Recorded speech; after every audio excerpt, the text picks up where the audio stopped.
So in this video today, I'm going to be talking to you about my experience over the last 30 days as an Airbnb host. Now, I didn't really mention this anywhere on social media just because privacy reasons that I was doing an Airbnb, but I decided to test it out for about a month or so as one of these ways of making, side income. And a lot of people have been doing Airbnbs in the last couple of years. I know personally I've stayed at probably a dozen or so different Airbnbs, and so I was always kind of curious about this business. So the house that I ended up purchasing is a larger house, 1,800 square feet, quite a bit of space for one person. And so as a bit of an experiment and of course for the content, I decided I would try out Airbnb for 30 days. And so what I'm going to be doing for you guys is sharing my real earnings, my real experience with Airbnb, and also whether or not I think it's worth it to do it and whether or not I will continue doing my Airbnb listing.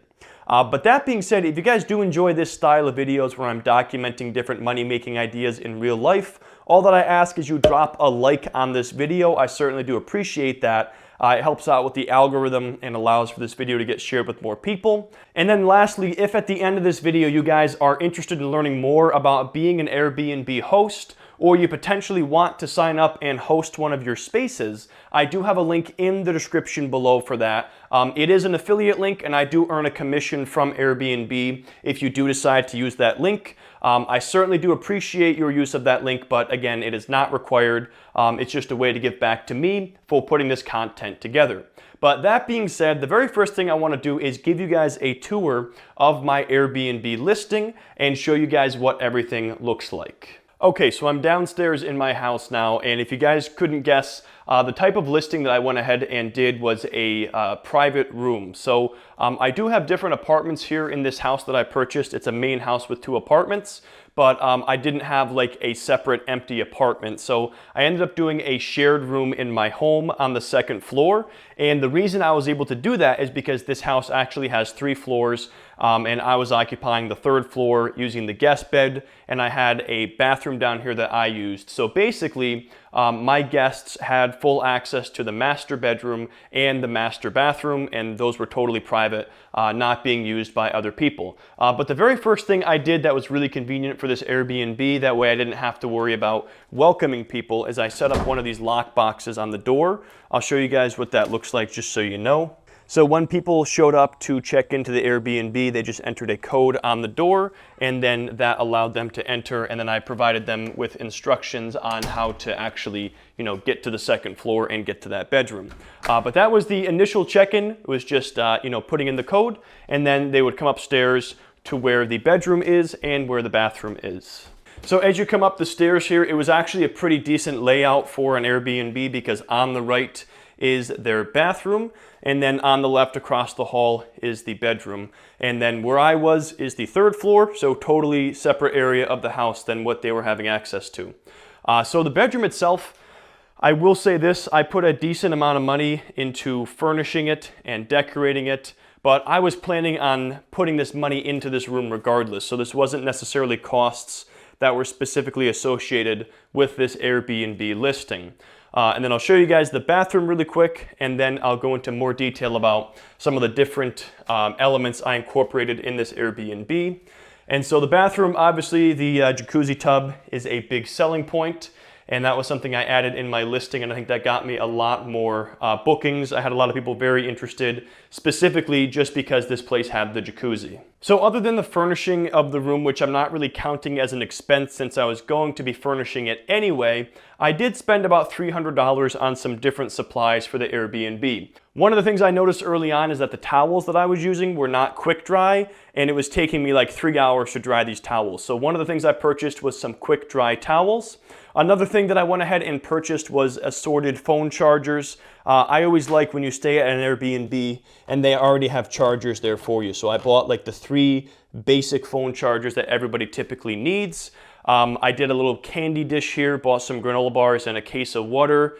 Just because I know that when I stay at Airbnbs, I really like these little added amenities. Other than that, I went ahead and bought robes for the bathroom. Just because if somebody's using the jacuzzi and then they want to go from back there into here, They can just throw on the robes. And then I also purchased a second set of the sheets for the bed, just because I found that was actually kind of a pain in the butt with the turnover. If you already had a clean set, you could change over the bed very easily and then have it ready for the next person. Whereas if you didn't have it cleaned, you basically had to strip the bed, wash and dry the bedding and the pillowcases, and then get it all back on before your next guest. So if you are somebody who does Airbnb, I think 2 sets of sheets and pillowcases and everything is definitely a must. So that is basically it. That is what I spent the $300 on. And then I went ahead and listed this room on Airbnb on August 19th. And I went ahead and just let Airbnb set the pricing for me. And they said that they believed this should be at about $61 per night. So basically, as soon as I listed this place, I began getting bookings like crazy. I think the first 4 days in a row, I was booked straight with 4 different guests. Then I had 2 days off, and then I was booked again for 5 days straight. Now, I work from home, and I definitely have the ability to, change the bedding over, and it wasn't that big of a headache. But to be completely honest with you guys, having a turnover every single night like that was a lot of work for me. And so what I went ahead and did after that is I increased my price slightly. I was just getting too many bookings, and I didn't want to be booked every single night. So I decided to increase my price by $15, and I did so by adding a cleaning fee to the listing. So that took the price for this Airbnb from $61 per night up to $76 with that cleaning fee for a 1-night stay. And that definitely cut down on the number of bookings that I was getting, but that was actually my goal at the end of the day because I was just slammed with guests and I was running around like crazy, changing over bedding, and it was just too much for me to manage. But then after I increased the price to $76, I was getting much more sporadic bookings, which was actually a plus for me because I wasn't looking for that many, just based on how much work it was to change things over. I found the entire process for cleaning the bathroom as well as, making the bed and doing all of that really took me about 20 or 25 minutes, but I don't know what to say. I guess I'm kind of a lazy person. Even that, doing that every single day, doing the laundering, I just found that it was a little bit too much for me at that frequency. But if you are obviously looking to maximize your bookings, you're going to want to keep that price at a level where you're getting consistent bookings just like that. Okay, so now I'll answer your question. That's probably the burning question you have. How much extra side income was I able to make with this shared room listing? Well, as I said, I actually didn't list this place until August 19th. And I think my first booking was on the 20th or the 21st. And even in that last final stretch of August, my earnings was $507 for the month of August. Like I said, I was pretty much booked every single day other than maybe 3 or 4 days out of the end of that month. So that was actually really a good amount of income for the last week and a half of August. For September, since I did increase my price by adding that $15 cleaning fee, and I was also traveling quite a bit, so I had it blacked out, the total was $256. And then in total, the money I've made so far from this Airbnb was $1,025 from, I would say, maybe 15 or so different guests. All of my guests luckily gave me a 5-star rating. I think this is definitely one of the nicer Airbnbs that you could find out there. I do think Airbnb is quite honestly a great way to earn some side income if you have extra space in your home. And I know a lot of people are worried about strangers entering your home or, the safety side of Airbnb. And I can't speak to every single case, but what I will say is that in my case, everybody that came was very respectful to my space. They were very clean. And in many cases, they took the garbage out with them and did little things like that or did the dishes. So there was actually very little cleanup on my part, and all of my guests were absolutely phenomenal. So I would say that Airbnb is honestly a great way to make some extra side income. However, I personally am probably not going to continue with it just because of the opportunity cost associated with managing this Airbnb listing myself.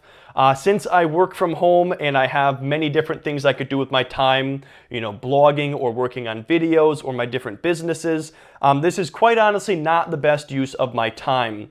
At the end of the day, if I'm making, $60 for a 1-night listing, 60 to 75, and that's taking me even half an hour to set that up, That's just not the best use of my time day to day. There are more profitable things that I could personally be doing. But that being said, for the majority of people, I would say, making 60 to 75 bucks a night for a shared room and basically just having to clean up quick and do a load of laundry, I think most people would agree that it is actually worth it to make that money.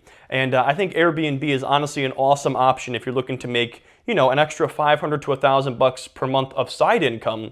And again, depending on your area and your listing, maybe even more so. But anyways, guys, that being said, that was my experience with being an Airbnb host for 30 days. Let me know what you guys think in the comment section below. Is this something you're considering as a method for making some side income? Or let me know what you guys think about being an Airbnb host.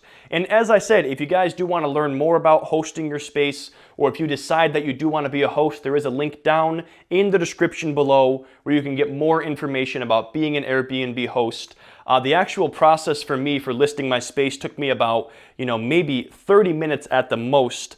And then 24 hours later, I was able to get my first booking. So it was a very, very quick and easy process. But that being said, thank you guys so much for watching this video. I hope you enjoyed it, and I will see you in the next one.